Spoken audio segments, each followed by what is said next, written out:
Saya tuh mengerti ada banyak orang yang ditegur dari mimbar. Firman kedua dari mimbar. Hamba Tuhan tuh. Sering kali di firman, sering kali hamba Tuhan negor Anda. Anda ada yang berasa, ada yang tidak berasa, ada yang pura-pura tidak berasa. 3, seorang rekan baik negor Anda. Teman negor Anda. 1 gak mau terima, 2 gak mau terima, 3 gak mau terima. Tuhan masih pakai yang keempat. Orang gak bertobat. Negor Anda. Saya pernah ditegur sama seorang besar di muka bumi ini. Namanya Rod Stewart. Wah keren ya, Rod Stewart pernah negor saya. Kira-kira jauh sebelum hari ini, kira-kira 25 tahun yang lalu lah. Saya itu melayani Tuhan dan saya tuh pernah berantem sama seorang hamba Tuhan. Berantem, saya nggak bilang saya benar.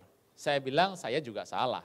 Tetapi menurut saya, salah saya tidak seberat itu menurut saya. Entah kenapa hasilnya adalah saya menerima beban berat. Sedangkan rekan saya itu sepertinya tidak menerima apa-apa. Dan saya tuh mulai kesel, tapi yang bikin saya sakit hati waktu saya kebaktian di ibadah, waktu saya duduk di sana yang mimpin pujian, orang itu. Dan seperti pujiannya dahsyat banget, wah pengurapan Tuhan turun di situ. Saya kesel di belakang. Karena saya tidak bisa untuk mengampuni, saya berusaha untuk kesel terus, akibatnya saya menjadi malapetaka buat diri saya.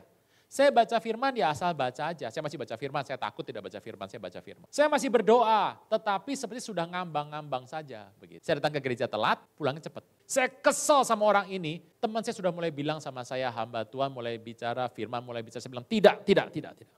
Teman saya udah bilang, udah kamu harus ampuni gini-gini. Tidak, kamu asal ngomong aja. Akibatnya makin lama makin parah hidup saya. Sampai satu titik, satu hari, saya begitu kesal, saya berkata kepada Tuhan, Tuhan, apa sih kerjamu di sorga? Udah kesel sekali. Tuhan, apa sih kerjamu? Saya tuh masih ngekos.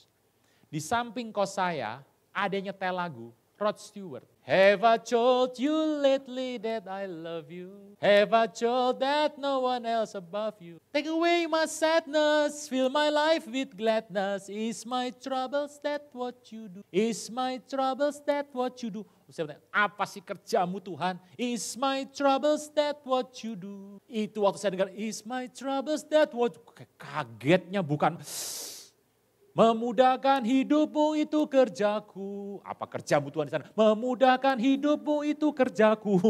Saya kaget, saya ambruk ke bawah. Saya minta ampun sama Tuhan. Karena saya tahu, abis itu kalau belum bertobat, berikut adalah bencana.